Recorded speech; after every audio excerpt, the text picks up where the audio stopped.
Salondakı insanlar üçün bu uçuş həyatın adi bir mərhələsi idi. Heç kim yolun yarımçıq qalacağını bilmirdi.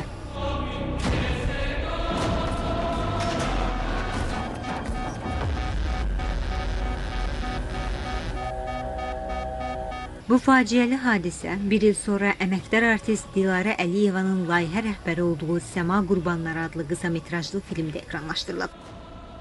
Süni intellekt texnologiyaları ilə hazırlanan kadrlar sərnişinlərin ümidlərini, qəza anındakı çaşqınlığı və sonraki sükutu əks etdirir.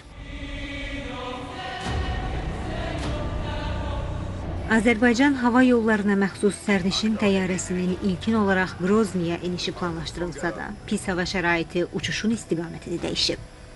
Bu andan etibarən uçuş adi rejimdən çıxıb gərginlik artmağa başlayıb. Təyyarə əvvəlcə Muhaçqalaya, sonra Aktauya yönləndirilib. Texniki problemlər dərinləşib, ekipaj təyyarəni birbaşa rejimdə idarə edərək Aktauda təcili enişə cəhd edib.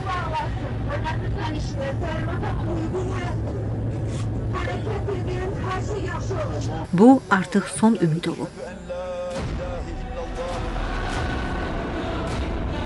Təyyarə dik bucaq altında yerə çırpılıb, sağ qanadı ilə yerə dəyib, sonra çevrilərək partlayıb.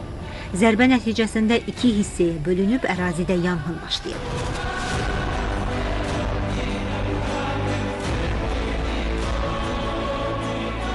Quyruq hissəsi əsas dağıntılardan kənarda qalıb.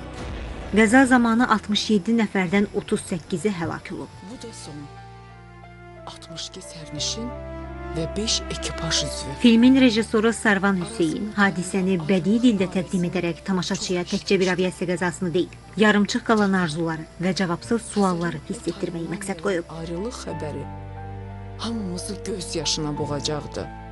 Senari müəllifi Fariz Əliyev isə bu hekayə ilə insanların bir ünvana çatmaq üçün yola çıxdığını, lakin tarixin onları başqa bir nöqtədə saxladığını göstərib. Yerindəydi. Və yalnız 26 nəfər xilas ola biləcəkdi.